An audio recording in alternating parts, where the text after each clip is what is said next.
all our distinguished participants.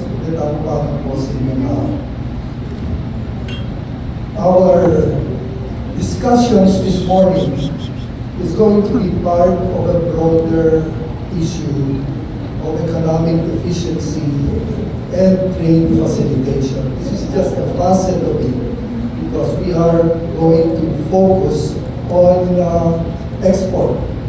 Next slide, please. I want to just highlight the fact that by 2045, we're going to be 33 million more Filipinos. That's not a joke, but it's no longer funny. And we've got to prepare for the time. Our exercises, therefore, and our thinking for the present must be to bring the future really to the present, because this is not going to be an easy task. And you can see the regions by, this is a PSA forecast that will really have the biggest challenge. It's in Region 4, 4A, Region 5, Region 8, Region 6, Farm, and Region 7. Next slide, please. To prepare for this, the National Academy of Science and Technology has produced a document called Pagtanaw 2050. This is really a foresight that is focused on what available tools are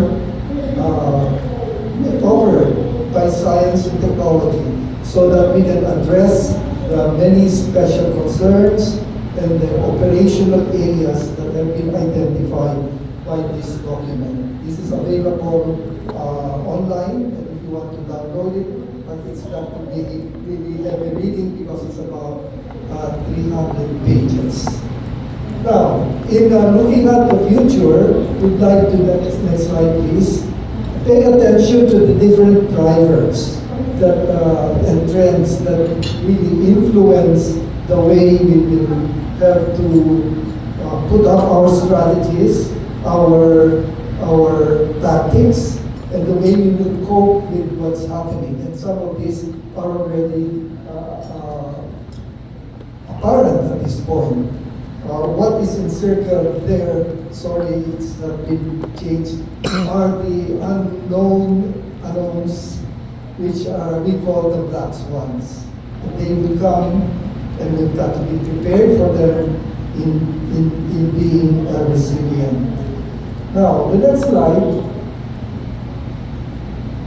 is really a red flag for us to be aware of the fact that the technical barriers to trade, which is being used as an instrument for emerging protectionism, is becoming more and more active. As you can see, the numbers of notifications from developing and low-income countries are increasing, which means that the protectionism mechanisms are really becoming more and more active.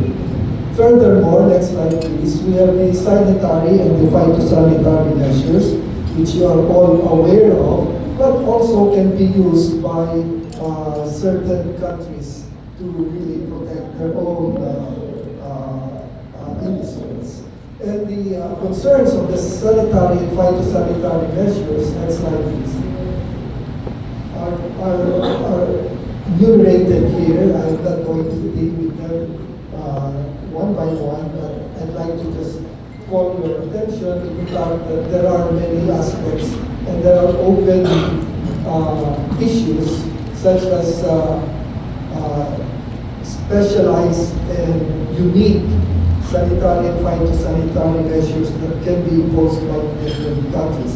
And those in the trade and export industries are probably more aware of that than myself. Now, the issues are really, on next slide please, the product standards. And the Center for Economic Performance has identified the following: trade disputes.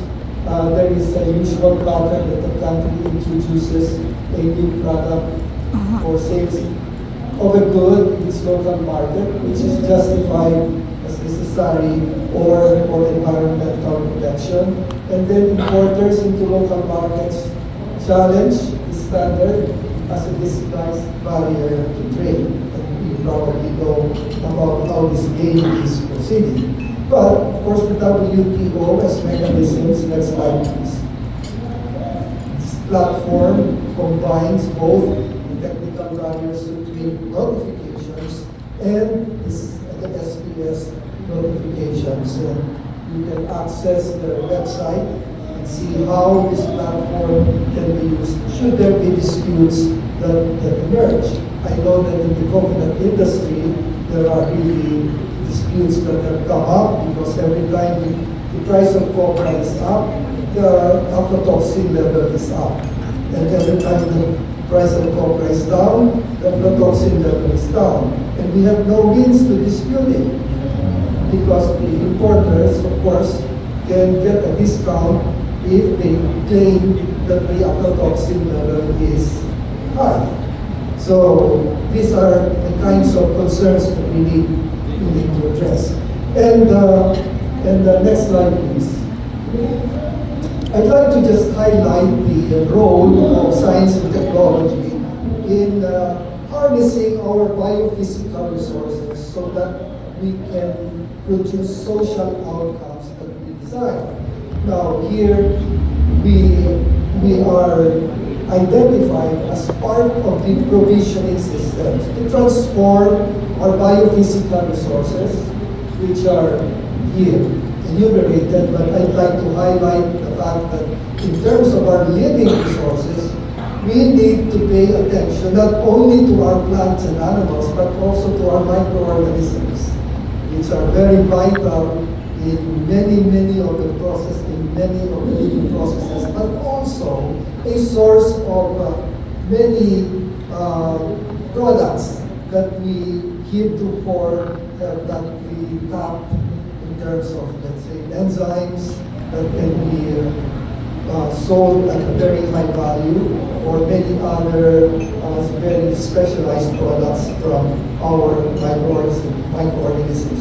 Not to mention the fact that they have genes that are important in adapting or mitigating to the effects of climate change.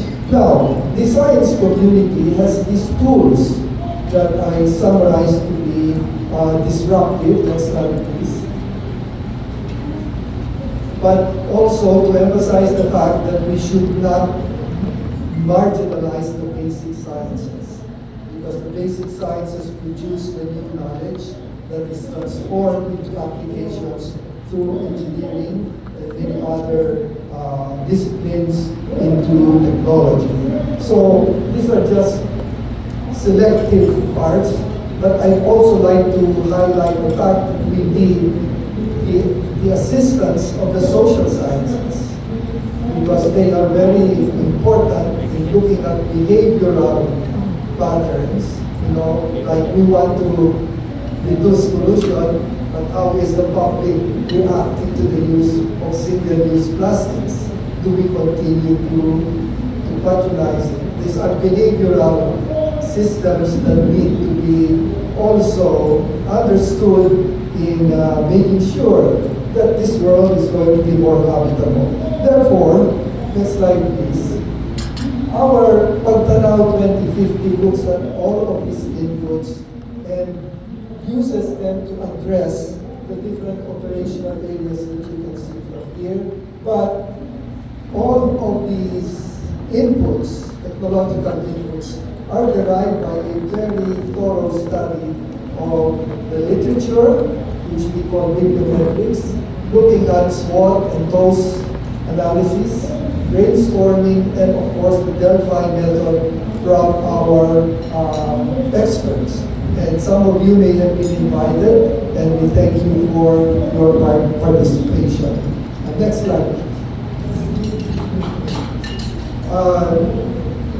President Montoya has mentioned a number of our special concerns that we are addressing, and here the assessment of regulatory laboratories the Philippines, and their role in trade is the focus of the discussions this today.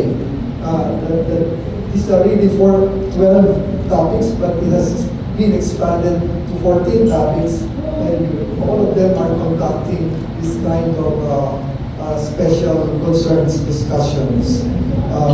At the end of 2050, we hope that we will have a prosperous archipelagic and maritime nation.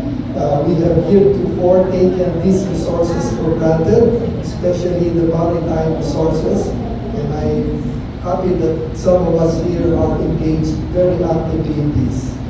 Furthermore, as we go to address these special concerns, next slide please, we need to be aware of the circular economy.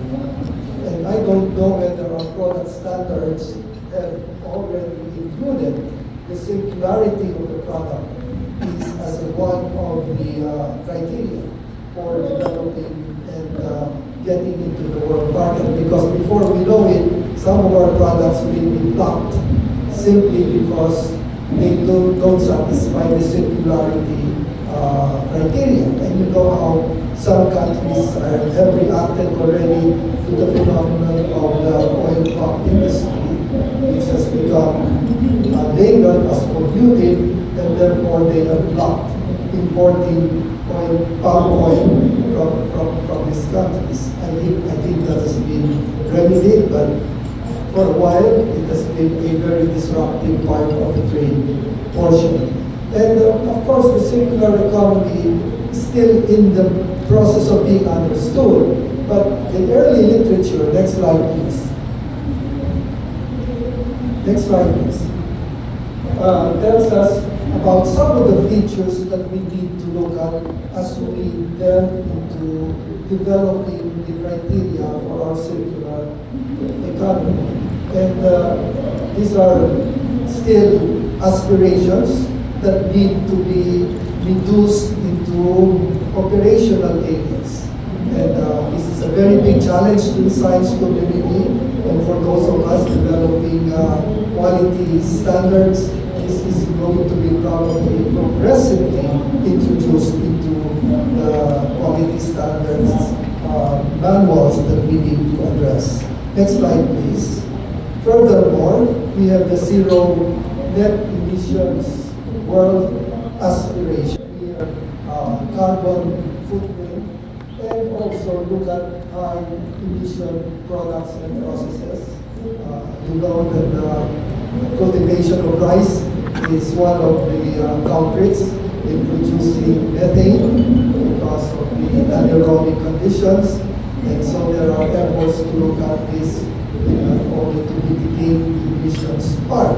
That means breeding and using new breeding techniques so that you can alleviate this particular problem. Finally, we have the SDGs, next slide please, which we have committed to, and is supposed to be accomplished by the year 2030. It's just 7 years from now. It is projected that it's going to be very difficult to accomplish all of the 17 SDGs and 162 tasks.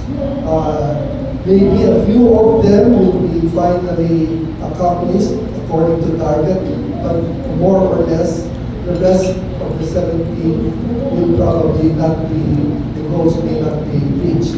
Now, what is going to be the successor plan for the SDGs is still a big question, and probably the discussions for COP28 that is going to take place late this month may give us an indication of the successor plan to the SDGs.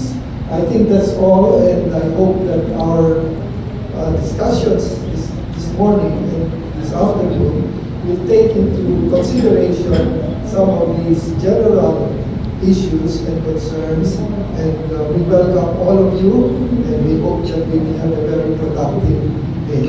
Thank you very much, and welcome.